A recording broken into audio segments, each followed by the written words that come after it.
Use the flow diagram below to answer the questions that follow. So that's what we have over there. Now let's put everything in place. Let's see. So we have this. So we have this is what we have. So what we do, the first thing that we do is that we give it a name. It's an alkene with 2 carbons. It's a theme. It's a structure. So we give it a name. If it was a name, we give it a structure like that. And then reaction A gives us that. This over here. Now, it will be a question of what is it? This is a hydroxyl group over here. So there's a hydroxyl group.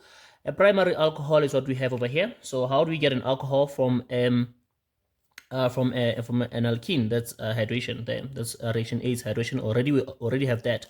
But also what we have also is that this is carbon number 1, this is carbon number 2, and 2 carbons there means it's F, and then with the suffix of alcohols are null, so it's ethan, and on carbon number 1, that's why we have a hydroxyl. So just in case the question wants the IUPAC name of our alcohol is ethan 1-ol there. Okay, and then we also have this becoming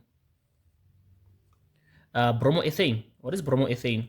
2 carbons once again, and then on one of them there is a bromine there. It's a bromine. It's a bromine there. So bromoethane or 1 bromoethane. Now let's put the things that stand out in red. So we have a bromo there. How did it get there? So we have a hydroxyl over there. How did it get there? So the first step is to name the structures and then draw where we have names there. So this is bromoethane. We drew it there. This is ethan 1-ol. We wrote the name. They give us a theme. We wrote the name. That's the first step there. And the second step is now to analyze and identify the reactions that we have here.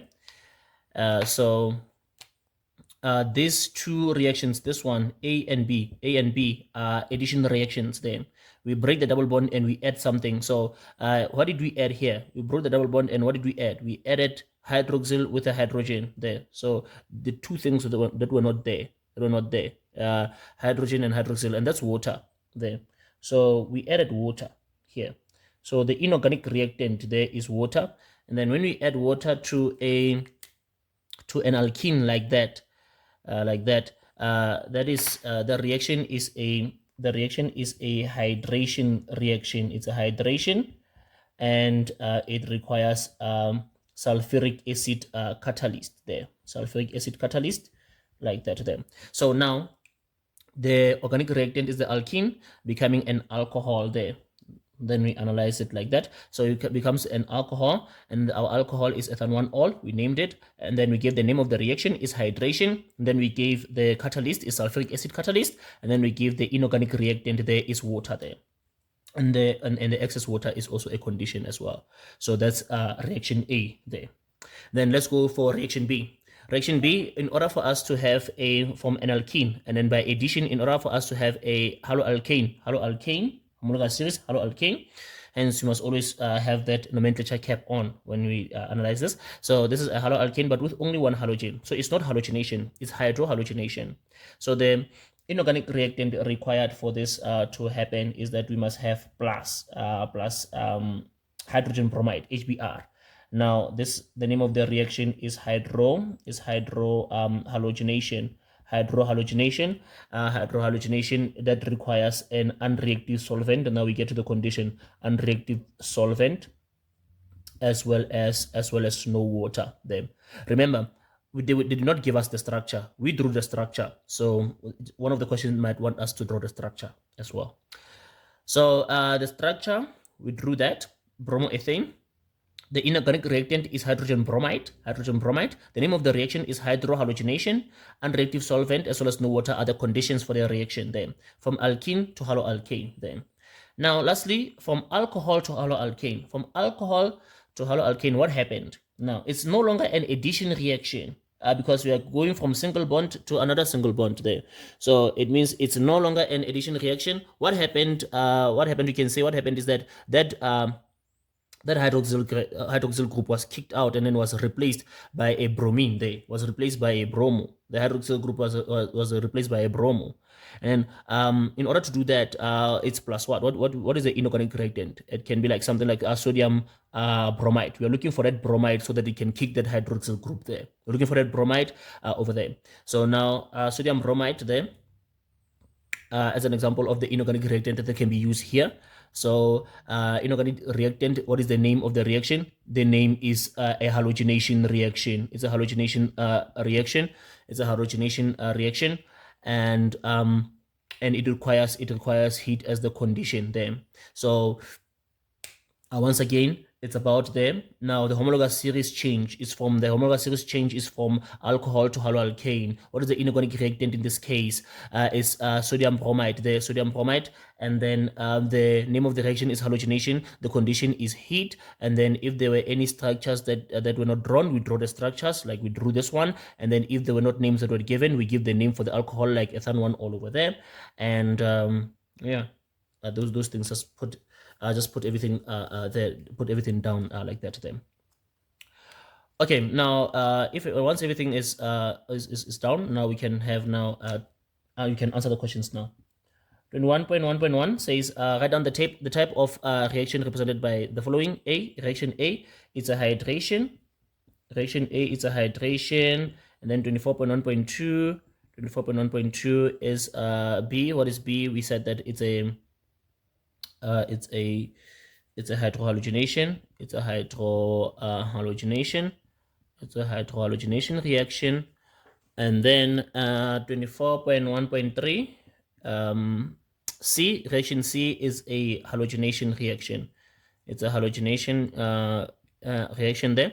And then be careful of this one because it's easily confused with the hydrolysis reaction. Remember, hydrolysis reaction is like the opposite of this. Now, where is the arrow pointing? Is the arrow pointing from the alcohol to the haloalkane or from the haloalkane to the alcohol? Because if you go from haloalkane to alcohol, that's hydrolysis. But when you have alcohol to haloalkane, then it's halogenation there. Mistakes are made over here with that there. And then 24.2 then says, apart from alkene, another reactant and a catalyst are needed for reaction A. That one over there. So there's a reactant there, an inorganic reactant, another reactant required besides the alkene. So what is that reactant there? Write down the name of the formula so you can give the name of the formula of the reactant. So the formula, for simplicity, is H2O. That's water. We need water. And the catalyst there, 24.2, that's 24.2.1 over there. And then 24.2.2, the catalyst required, sulfuric acid catalyst there. Sulfuric acid catalyst, so we give the formula there, but then if it was the name, then we'll write out sulfuric acid there. 24.3 says use structural formula to write down the balanced chemical equation for reaction B. So now reaction B, now you write it in full there. So we already have it over here. We must just place it nicely. We must just write it nicely. So what we have on the left hand side is that we have that that alkene. We have our alkene, and then we have our alkene. It reacts with hydrogen bromide there. It reacts with hydrogen bromide to give us a. So let's say this. Let's say this is our alkene before. This is our alkene before. We break the double bond over here, and then we put that bromine, and then we put that hydrogen there. And in this case, we only have two carbons. It's ethene, so don't have to worry about do we put the bromine on this carbon or on that carbon. Is the same here. We don't have to apply Markovnikov's rule there of forming the major product there. All right, so there we have it over there. That's what we have. This is now writing it down. It's just is writing this down. It's just writing this down over here. All right, 24.4 says write down two reaction conditions for reaction C. Reaction C. Reaction C, which is it's a 24.4. It is it's a halogenation, and it requires heat there. It requires heat, and then use molecular formula 24.4, 24.5. I think the two conditions would apply for like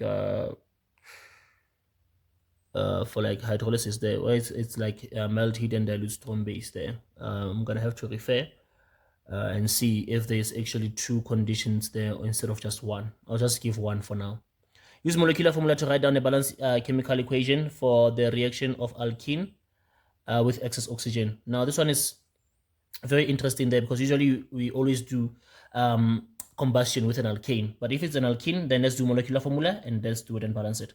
So molecular formula of our alkene, it's C2H4. C2H4 for our alkene. Then two carbons, 4 hydrogens, plus oxygen, giving us carbon dioxide and water. It's a complete combustion. And balance it out. Let's see. 2 carbons on the left, only 1 on the right. Let's put 2 there. 2, 2. Now the carbons are balanced. 4 hydrogens on the left, only 2 on the right. So let's put a 2 here, multiply by 2 there, so we can have 2 waters over there. Okay. So now the hydrogens are balanced. How many oxygens? 2 multiplied by 2, that's 4, plus 2 multiplied by 1, that's 2. 4 plus 2, that's 6. So you say here, 2 multiplied by 2, that's 4, plus 2 multiplied by 1, that's 2. 2 plus 6, 2 plus 2. 4 plus 2 is 6, excuse me. And then you take that 6 and then you say that 6 divided by 2. 6 divided by 2 will give us a 3 there. And then 24.6, then write down the name of the organic compound in the flow diagram that can be used as a monomer of polyethylene. The name of the monomer of polyethylene is ethene. Remember, the polymer is polyethylene, and therefore, the monomer is ethene. There. Right. So to remember that, to put, when it comes to these questions, just put everything there on the floor. Give names to the structures, draw structures when given names, like we did over here, and then give names of the reactions, then give the conditions, and then the inorganic reactants that are required. Write out the reactions in full there. Like if they require the reaction to write your reaction to be written in full like this, just nicely like that, then you can do that there. All right, and then also just be aware of what does the question require there. So you can see there 24.1 says write down the name of the type of the reaction required. So understand that the question is looking for the reaction required, and then you write the reaction there. And then when the question is looking for the catalyst, and then the other reactant, what is the inorganic reactant? Sometimes it says the inorganic reactant, the other reactant, give the catalyst there, give the conditions there. Use molecular formula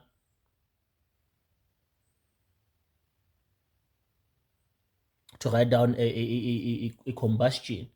Yeah, use molecular formula to write down a combustion.